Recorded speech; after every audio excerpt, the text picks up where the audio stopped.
पौड़ी गढ़वाल के बिंजौली और पीपली गांव में अभी पता लगा है कि वहाँ गुरुद्वारा है। और गुरुद्वारा वहाँ के नेगी परिवार हैं। नेगी पहाड़ में जो उत्तराखंड में अक्सर ठाकुर होते हैं, तो लेकिन वो नेगी परिवार सब मोने हैं, सिख नहीं है।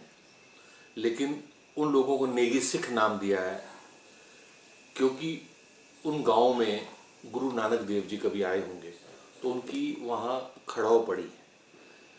तो जब ये बात पता लगी तो सिख संगत जो है उन लोगों में बड़ी खुशी हुई और वो लोग वहाँ जाके देख के आए और उनको बड़ा अंदर से अच्छा लगा। तो उस विषय में वो लोग मेरे पास भी आए कि बग्गा जी महाराज जी, जो सतपाल महाराज जी हमारे पर्यटक मंत्री हैं, उनके पास चलना है क्योंकि मैं महाराज जी से काफ़ी जुड़ा हुआ हूँ।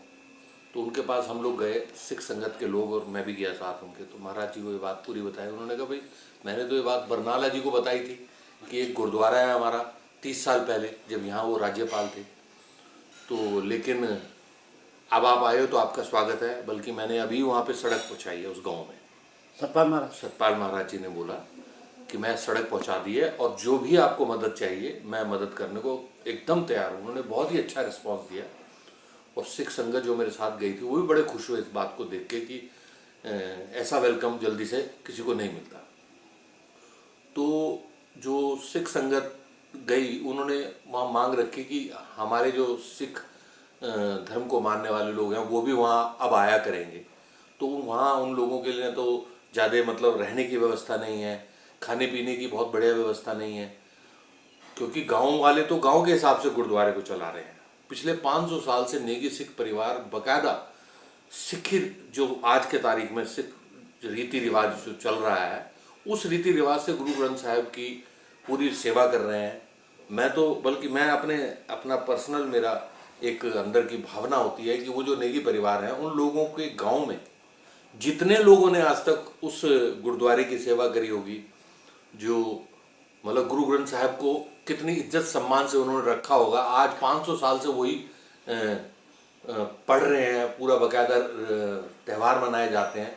तो पहले तो उन लोगों का एक रजिस्टर बनना चाहिए कि किन किन लोगों ने उसमें आज तक उसको गुरु ग्रंथ साहिब जी को सम्मान देने में नाम, और उसी गुरुद्वारे में, क्योंकि आने वाली पीढ़ियां वहां आया करेंगी तो वो देखेंगे कि ये कैसे हुआ, किसने किया, तो उन लोगों का नाम भी उसमें दर्ज होना चाहिए। आगे तो जब वो गुरुद्वारा विश्व प्रसिद्ध हो जाएगा, क्योंकि गुरु नानक खुद वहां पे आए हैं, धर्म का प्रचार करते थे, वो लंगर सब लोगों के साथ मिलके खाते, तो वो उस गांव में गए तो उनको गांव अच्छा लगा, तो तब से वहां के गांव वालों ने उनको अपना लिया।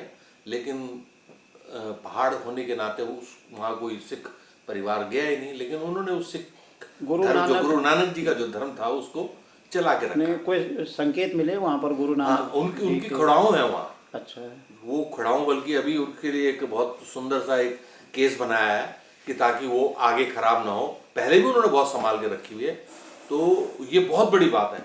और एक बात और मुझे बताई कि वहाँ पे जो खंडा साहब होते हैं, हर गुरुद्वारे के ऊपर एक खंडा साहब लगते हैं, तो खंडा साहब अक्सर लोहे के होते हैं लेकिन वहाँ तांबे का है।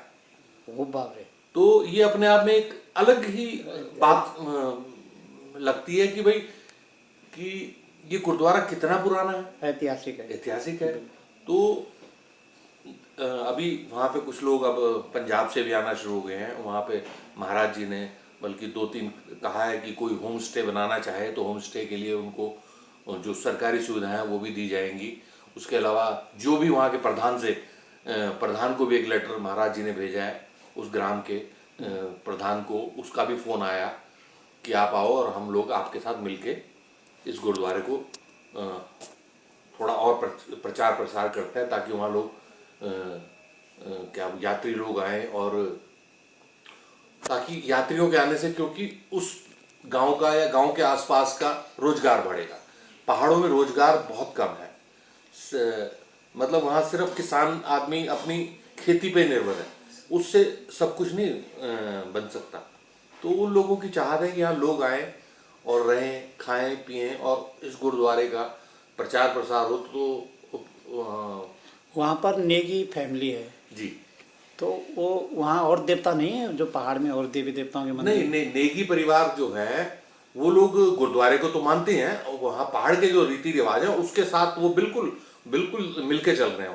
अच्छा। तो जो अब हमें पता लगा, क्योंकि पहाड़ बिल्कुल एक